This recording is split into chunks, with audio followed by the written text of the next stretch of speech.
아멘. 하나님의 말씀 사도행전 1장 1절부터 5절까지 봉독해 드리겠습니다.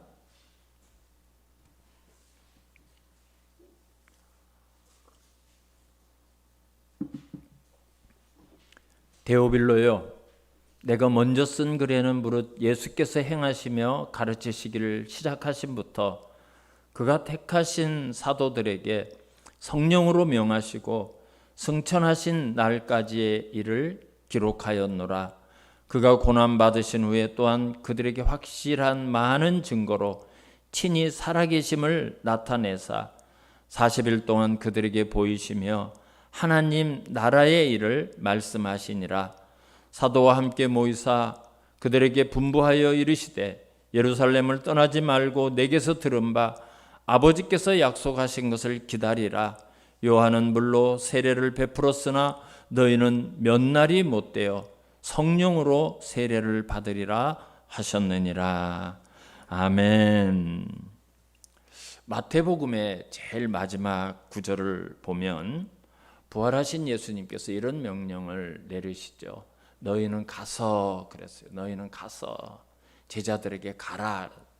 모든 민족을 제자로 삼아 그들에게 세례, 아버지와 아들과 성령의 이름으로 세례를 주고 내가 분부한 모든 것을 가르쳐 지키게 하라. 이런 명령을 주셨어요. 그래서 예수님의 그 명령을 순종해서 세워진 공동체가 교회입니다. 교회예요. 그러니까 여러분, 교회는 나가는 거예요. 나가는 거예요. 세상을 향해서 나가는 거예요. 세상에 나가서 모든 족속을, 모든 인종을, 모든 사람들을 예수 그리스도의 제자로 삼기 위해서 나가는, 그게 그 목적을 위해서 교회가 세워졌고 그것이 교회가 존재하는 첫 번째 이유입니다. 그게 가장 중요한 거예요. 그럼 나가서 무엇을 합니까? 세례를 주고 가르쳐 지키게 하라 그랬어요. 세례식이 중요한 게 아니라 세례라는 것은 죄를 씻는 그 믿음의 고백이에요. 그 의식이에요. 그러니까 새로운 삶을 사는 거예요. 모든 사람들이 이제까지 죄에서 떠나서 새로운 삶을 살고 예수 그리스도의 말씀을 배우고 그대로 사는 거죠. 그거를 교회가 해야 된다는 거예요. 그래서 예수님이 부활 승천하신 다음에 제자들에 의해서 이 땅에 교회가 시작이 돼요. 예루살렘 교회부터 교회가 시작이 됩니다. 사도들이 어떻게 교회를 만들어 갔는가, 교회에서 어떤 일이 일어났는가, 그거를 기록한 것이 사도행전이에요. 글자 그대로 사도들이 행한 일을 기록한 글이에요. 그게 사도행전입니다. 그래서 우리가 사도행전을 통해서 교회가 뭔가, 교회가 할 일이 무엇인가, 내가 교회에 속한 예수 그리스도의 제자로서, 백성으로서 나는 어떻게 살아야 될 것인가, 이제 우리가 사도행전을 통해서 그것을 배우는 겁니다. 먼저 1절하고 2절을 다시 한번 보겠습니다. 오늘 본문 1절과 2절을 한번 보시기 바랍니다. 데오빌로요, 내가 먼저 쓴 글에는 물은 예수께서 행하시며 가르치시기를 시작하신부터 그가 택하신 사도들에게 성령으로 명하시고 승천하신 날까지의 일을 기록하였노라 그랬어요. 여기 중요한 세 가지가 담아 있는데요. 첫째는 데오빌로요 그랬어요. 데오빌로라는 사람에게 이 사도행전을 기록해서 보냈다는 것을 알 수가 있어요. 데오빌로라는 사람만, 그 사람을 위해서만 쓴 게 아니라 이제 이방인 데오빌로가 대표적으로 그 사람에게 이 책을 바친다, 그런 뜻이에요. 그리고 내가 먼저 쓴 글에는 그랬어요. 그러니까 이 사도행전을 기록한 사람이 앞에 쓴 성경도 있다는 거예요. 우리 이제 그걸 말하고 있어요. 밝히고 있어요. 세 번째는 그럼 그 앞에 쓴 글에는 어떤 내용이 있는 건가? 예수님이 행하신 일, 예수님이 가르쳐 주신 내용들, 그리고 제자들에게 이제 예수님이 명령하신 그 내용들, 그리고 예수님이 부활 승천하신 일을 기록했대요. 그럼 그건 복음서죠. 그래서 데오빌로라는 사람에게 보낸 복음서가 있는가 찾아봤더니 누가복음이 바로 그 복음서였어요. 누가복음 1장 1절에서 4절까지 이제 화면에 그 본문이 나올 거예요. 제가 한번 읽어드릴 테니까 눈으로 이렇게 따라오시면서 한번 보시기 바랍니다. 우리 중에 이루어진 사실에 대하여 처음부터 목격자와 말씀에 일꾼된 자들이 전하여 준 그대로 내력을 저술하려고 붓을 든 사람이 많은지라. 그러니까 여러분, 성경의 기록, 우리가 성경이 전해진 마태, 마가, 누가, 요한복음 말고도 그런 일을 기록한 책들이 많이 있었어요. 초대교회는 그런 일들이 있었어요. 그 모든 일을 근원부터 자세히 미루어 살핀 나도 데오빌로 각하에게 차례대로 써 보내는 것이 좋은 줄 알았노니 이는 각하가 알고 있는 바를 더 확실하게 하려 함이로다 그랬어요. 그러니까 누가복음을 기록한 누가가 사도행전을 기록했고, 사도행전을 기록한 누가가 바로 이 사도행전의 저자고 누가복음의 저자라는 것을 우리가 이것을 알 수가 있습니다. 근데 1장을 보니까, 누가복음 1장을 보니까 우리 중에 이루어진 사실을 기록했다 그랬어요. 우리 중에 이루어진 사실을 기록했다. 근데 누가는 사실 예수님의 제자가 아닙니다. 예수님의 제자도 아닌 누가가 어떻게 해서 예수님의 행적을 다 알고 예수님의 가르침을 다 알고 누가복음을 기록할 수가 있고 또 사도행전을 기록할 수가 있었을까요? 좀 이상해요, 그죠? 자기는 예루살렘에서 제자들과 다니지도 않았고 예수님의 기적의 현장에 있지도 않았단 말이죠. 근데 아주 자세하게, 누가는 의사인데요, 정말 의사답게 섬세하게 어떻게 그렇게 기록할 수 있었을까? 이유가 있어요. 사도행전을 보면 우리가, 이 누가가 사도행전을 기록했는데 우리가 이렇게 표현하는 것이 굉장히 많아요. 누가복음 1장 1절도 우리 중에, 그러죠. 우리 중에, 누가는 항상 우리라는 표현을 해요. 우리라는 표현. 예를 들면 사도행전 16장 10절을 보면 바울이 그 환상을 보았을 때 바울이 환상을 봤는데 우리가 곧 마게도냐로 떠나기를 힘쓰니 이는 하나님이 저 사람들에게 복음을 전하라고 우리를 부르신 줄을 인정함이니라 그랬어요. 그러니까 누가는 항상 우리라고 얘기해요. 또 우리가 드로아에서 배를 타고 안식일에 우리가 기도할 것이 있을까요? 강가에 나가. 그러니까 안식일에 기도하러 가는데 누가가 간 것이 아니라 우리가 같이 갔다. 우리라고 항상 복수로 얘기해요. 또 우리가 기도하는 곳에 가다가 점치는 귀신 들린 여종 하나를 만나니 그랬어요. 왜 누가가 우리가라고 말했을까요? 그러니까 누가는 혼자 사역을 한 것이 아니라 바울과 함께, 베드로와 함께, 바나바와 함께, 디모데와 함께 이런 예수님의 제자들과 전도와 복음을 전하고 있는 사역자들과 함께 사역을 한 거예요. 그러니까 바울에게 듣고 베드로에게 듣고 다른 제자들에게 듣고 디모데에게 듣고 누가가 그런 사도들을 통해서, 그런 동력자들을 통해서 예루살렘에서 어떤 일이 있었고 예수님이 어떤 일을 하셨고 어떤 말씀을 하셨고 상세하게 들은 것을 아주 세밀하게 기록을 한 거죠. 근데 누가복음을 아까 제가 읽어드릴 때 데오빌로라는 사람 뒤에 각하라는 말이 있었어요. 그죠? 데오빌로 각하가, 또 각하에게 뭐 어쩌고 저쩌고 이런 것을 우리가 볼 수가 있어요. 근데 여러분, 이 각하라는 말은 아무에게나 붙이는 말이 아니에요. 그죠? 내가 아버지를 존경한다 해가지고 아버지 각하, 뭐 할아버지 각하, 뭐 목사님 각하, 장로님 각하, 우리 그러지 않죠. 그죠? 적어도 각하라고 하려고 하면 우리나라에서는 대통령 정도가 돼야 각하라고 붙일 수가 있어요.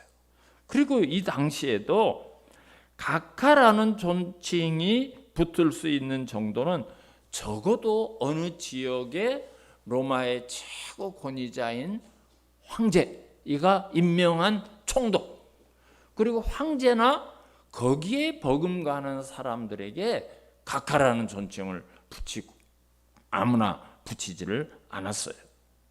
그러면 도대체 이 데오빌로는 누군가? 누구이기에 이 누가가 누가복음을 써서 보내고 사도행전을 써서 보내고 각하라는 이름을 붙였는가? 결론적으로 몰라요. 성경은 이 데오빌로라는 사람에 대해서 설명하지 않습니다. 그러나 이제 교회사의 그런 기록들을 보면 그 당시에 로마가 임명한 총독 가운데 한 사람이 예수를 영접한 사람들도 있었대요. 그리고 로마 황제의 조카인 클로멘스라는 사람이 예수 그리스도를 영접했는데 그 사람에게 보냈다는 그런 학설도 있고요. 그러나 어떤 높은 직위에 있는 사람이 예수를 믿었지만 그 당시는 내가 예수 믿소, 나 예수 믿어요, 이걸 밝힐 수가 없죠. 그러면 잘못되면 체포돼서 죽을 수도 있고 십자가에 달릴 수도 있기 때문에, 그래서 그 사람에 대한 별명이라는 설이 있어요. 그럴 가능성이 매우 높아요. 왜 그런가 하면 데오빌로라는 이 이름이 사실은 두 개의 단어가 합해진 단어예요. 데오빌로가 데오스, 하나님이라는 뜻이에요. 하나님. 그리고 필로스, 이거는 친구의 사랑, 이런 뜻이거든. 사랑이란 뜻인데 이런 아가페 사랑이 아니라 친구의 사랑.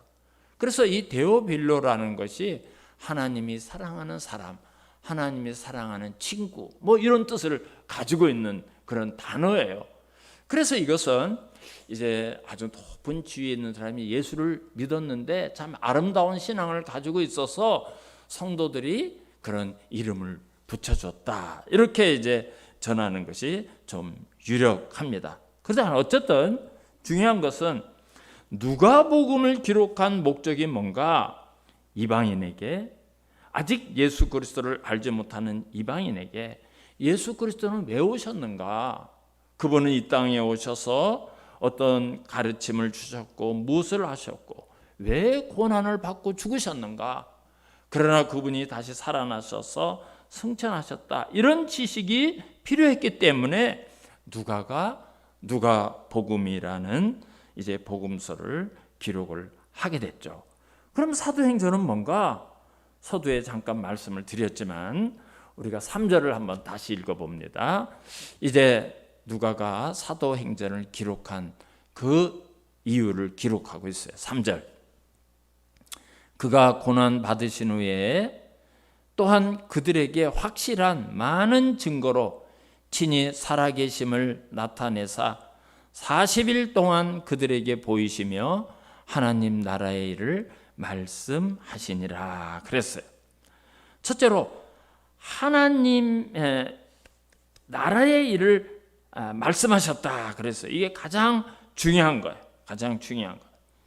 그런데 또 앞부분을 보면 고난당하신 후에 확실한 많은 증거로 친히 살아계심을 나타냈다 그랬어요. 그러니까 예수님이 부활하셨다는 것을 많은 사람들에게 보여주고 많은 사람들에게 또 부활하셔서 이제 그 목적을 이제 말씀을 하셨다는 거예요. 여러분, 성경은 그 당시에 일어난 일이나 여기에 부활에 대해서 기록되었다 해서 부활에 관한 많은 내용을 다 기록한 것이 아니에요.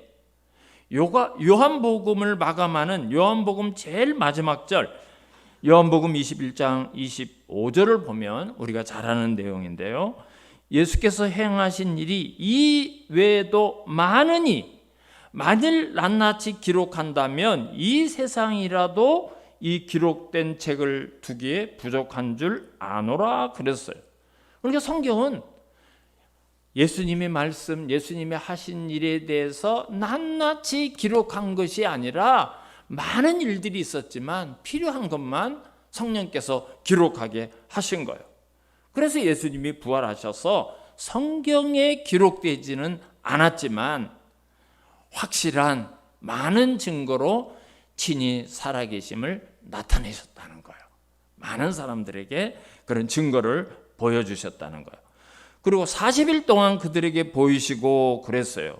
우리가 이 기록을 통해서 예수님이 부활하시고 40일 동안을 이 땅에 계셨다는 것을 알 수가 있어요. 이게 유일한 기록이에요. 예수님이 40일 동안 계셨다는 게. 그러니까 여러분이 40일 동안 제자들에게 많이 나타나시고 사람들에게 나타나시고 말씀하시고 이제 가르치셨어요. 그럼 무엇을 예수님이 40일 동안 가르쳐 주셨는가? 정말 오늘 가장 중요한 말씀인데요. 제가 좀 전에 말씀드린 것처럼 하나님 나라의 일을 말씀하셨다 그랬어요. 하나님 나라의 일.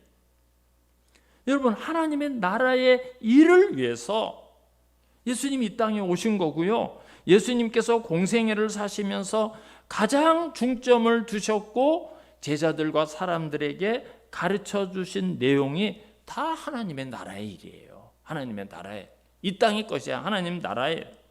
그래서 사도행전 전체에서 말하고자 하는 내용이 뭔가? 결국 하나님의 나라의 일이에요. 여러분, 사도들이 무엇을 했습니까? 사도들이 예수님의 일을 하고 예수님의 그 복음과 예수님이 가르쳐 주신 내용을 전한 그 모든 내용이 하나님의 나라의 일들입니다. 교회가 그 일을 해야 되는 거예요. 그리고 우리들이 해야 될 일이 거기에요.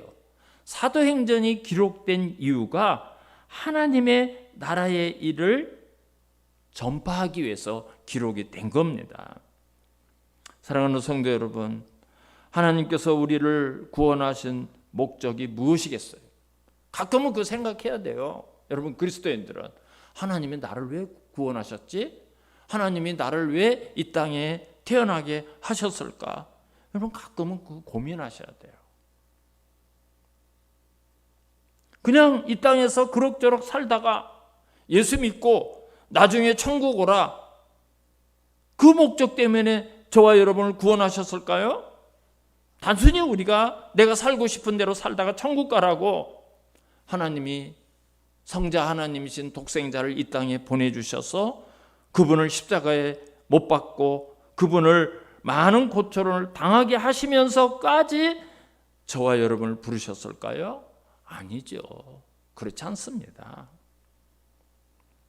예수님께서 갈릴리 바닷가에서 고기 잡는 베드로를 부르시고 안드레를 부르시고 야고보를 부르시고 또 요한도 부르셨어요. 세관에 앉아서 열심히 일을 하고 있는 마태를 나를 따르라 부르셨어요. 여러분, 왜 제자들을 불러서 3년 동안 그들에게 공부하고 가르치게 하고 여러 가지 훈련을 시키셨을까요? 야, 3년 동안 나를 잘 따라다니다가 나중에 우리 천국에서 만나자, 그래서 불렀습니까? 아니에요. 12 제자를 부르신 목적은 이제 예수님께서 이 땅에서 하셨던 그 사역, 그 사명을 제자들이 하라고 부르신 거예요. 이 땅에서 하나님의 나라의 일을 하라고 땅끝까지 모든 민족과 족속들에게 예수 그리스도의 복음을 전파하라고 제자를 불렀고 이 땅에 교회를 세웠고 저와 여러분을 부른 거예요. 그것이 우리를 부르신 목적입니다. 예수님의 지상 명령, 이 땅에 하나님의 나라를 선포하고 모든 민족을 구원해서 그들을 세례를 주고 예수 그리스도의 말씀대로 살도록 하기 위해서, 그 사명을 위해서 우리를 먼저 부른 거예요. 먼저 부른 거예요. 그러니까 우리는 하나님 나라 일의 동력자로 우리를 부르신 거예요. 하나님께서 우리 모두를, 야, 내 일을 같이 하자, 그 목적으로 부른 겁니다. 그런데요, 그런 공동체, 하나님 나라를 위해서 쓰임받는 사람들, 예수 그리스도의 지상 명령을 위해서 부름 받은 사람들이, 아, 그렇구나, 오늘 목사님 말씀을 들으면서 내가 확실하게 깨달았다. 아, 나는 이제 주님의 부름을 받았으니까 하나님의 나라를 위해서 쓰임 받자, 이러자, 이렇게 작정하고 이렇게 각오한다고 해서 쓰임 받을 수 있는 게 아닙니다. 누구든지 하나님 나라의 일을 위해서 쓰임 받기를 위해서는 전제 조건이 있어요. 전제 조건이 있어요.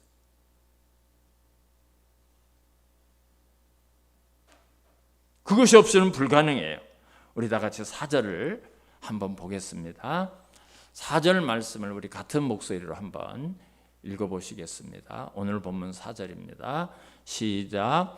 사도와 함께 모이사 그들에게 분부하여 이르시되 예루살렘을 떠나지 말고 내게서 들은 바 아버지께서 약속하신 것을 기다리라. 그래서 예루살렘을 떠나지 말라. 여러분, 예수님께서 가서 모든 민족을 그랬는데 예루살렘을 떠나지 말고 내게서 들은 바, 나한테도 들었지, 그리고 아버지께서 약속한 그거 있지, 그걸 기다려. 그것을 받을 때까지 기다리라고 예수님께서 말씀하셨어요. 이게 모든 민족을 향해서 가기 전에 반드시 가져야 될 전제 조건이 있습니다. 아버지께서 약속하신 것을 받기까지 기다리라. 여러분, 이것은 오래전에 요엘 선지자를 통해서 말씀하셨고 예수님께서도 말씀하신 거예요. 요엘서 2장 28절에 그 후에 내가 내 영을 만민에게 부어주리니 그때 내가 또 내 영을 남종과 여종에게 부어줄 것이며 그랬어요. 요엘 선지자를 통해서 하나님의 영을 모든 사람들에게 줄 때가 있고 예수 그리스도의 남종과 여종에게 부어줄 때가 있다고 약속하셨어요. 그런데 예수님도 그 말씀을 하셨어요.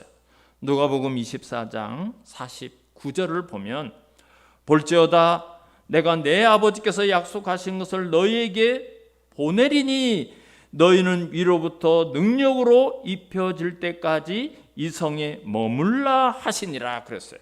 그러니까 예수님께서 얘들아, 아버지께서 약속한 것을 내가 너희들에게 보낼 거야.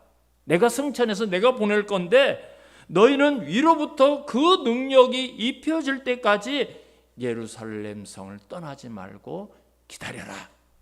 여러분, 이 말씀을 예수님께서 누가복음에서도 말씀을 하셨어요.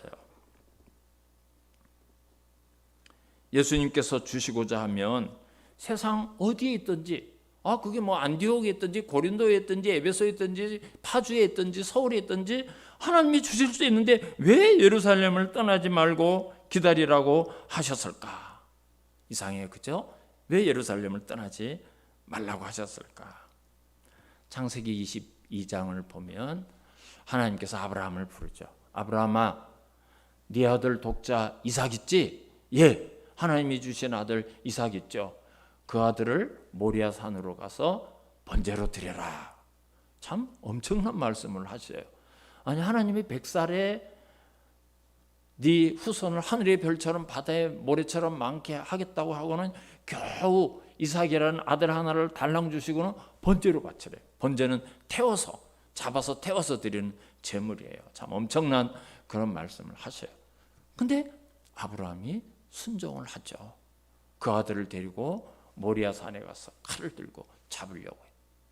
근데 하나님은 사실 그런 번제를 받으려는 것이 아니라 아브라함의 믿음이 어느 정도 됐는가, 그걸 테스트하기 위해서 보내주셨어요. 아브라함아, 그 아이에게 손대지 마라.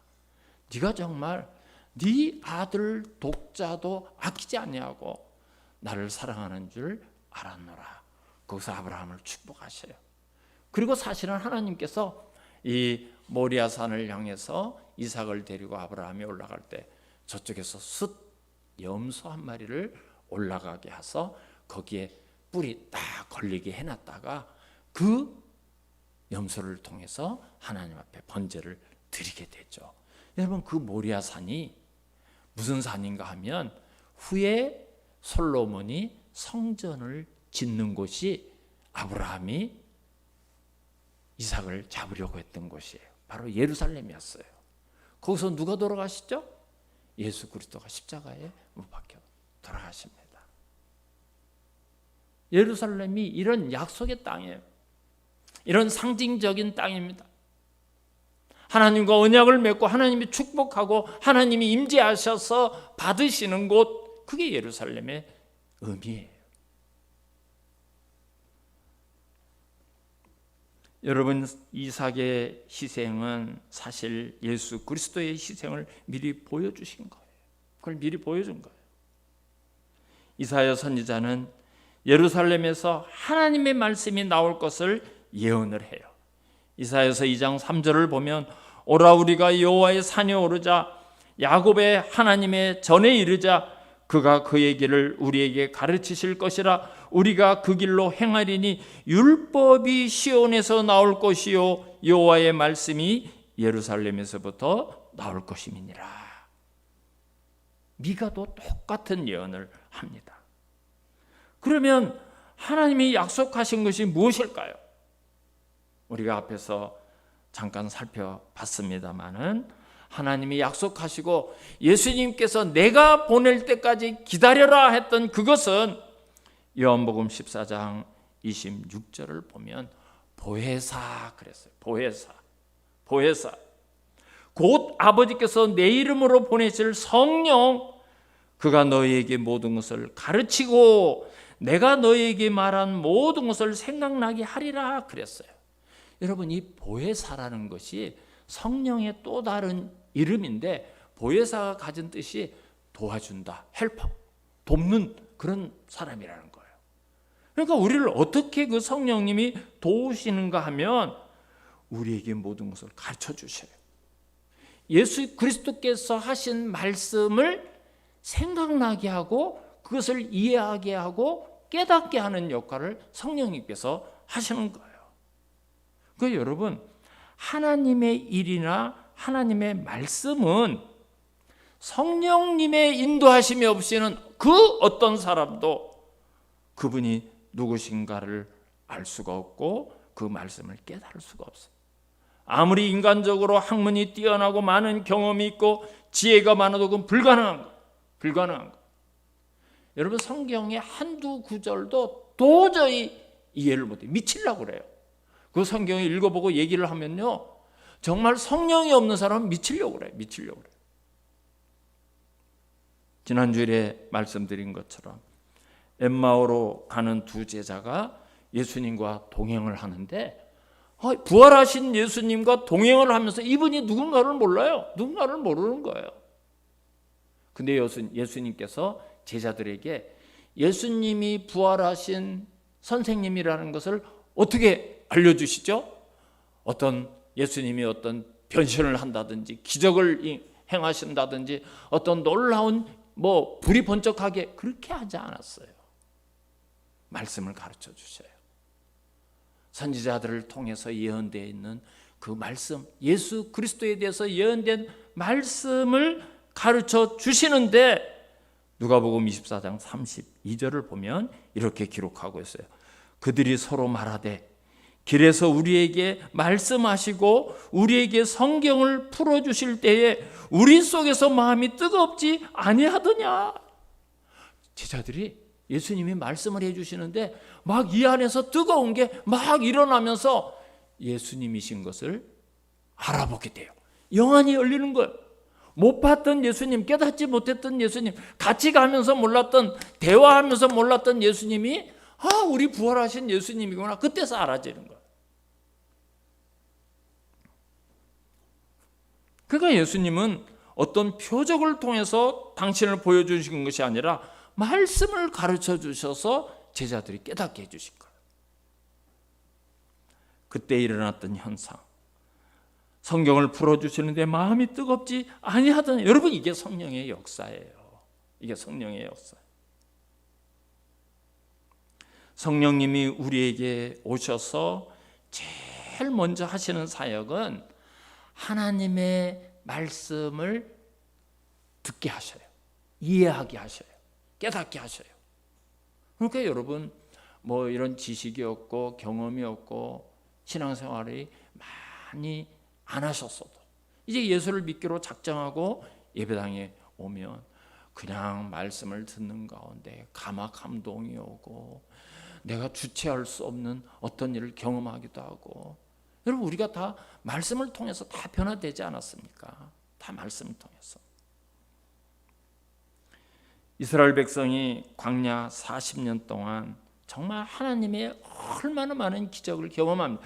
유월절 기적도요, 이스라엘 백성들만 안 죽었어요. 다 애굽의 장자가 다 죽었어요.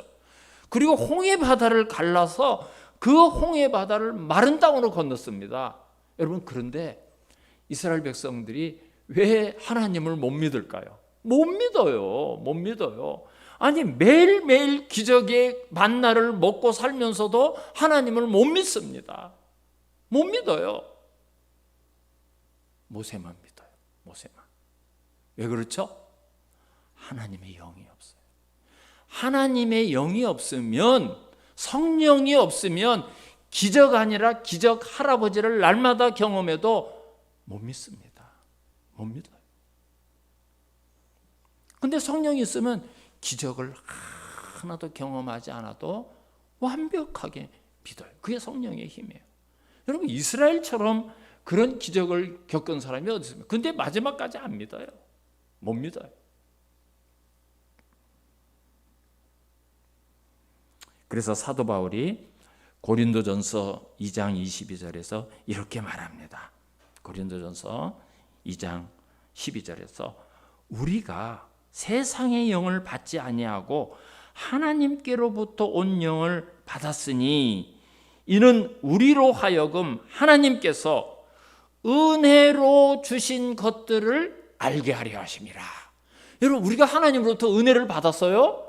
어떤 사람은 은혜 받은 줄 전혀 모르고 살아가요. 근데 어떤 사람은 막 감동이요, 감사가 넘쳐요. 하나님이 나에게 이런 은혜를 주시고, 하나님이 나에게 이런 은혜. 그걸 어떻게 한다고요? 성령께서. 그러니까 성령이 역사하지 않으면 내가 받은 은혜도 모르는 거예요. 모르는 거예요. 그래서 교회라는 공동체는 성령이 임재하시고 성령이 주관하시고 성령님이 이끌어가는 공동체다. 이거를 먼저 우리가 전제해야 돼요. 가슴속에 이거를 확실히 해야 돼요. 그러니까 여러분, 교회라는 공동체를 건물로 보면 안 되고 사람들의 숫자로 보면 안 되고 사람들의 어떤 구성원으로 보면 안 돼요.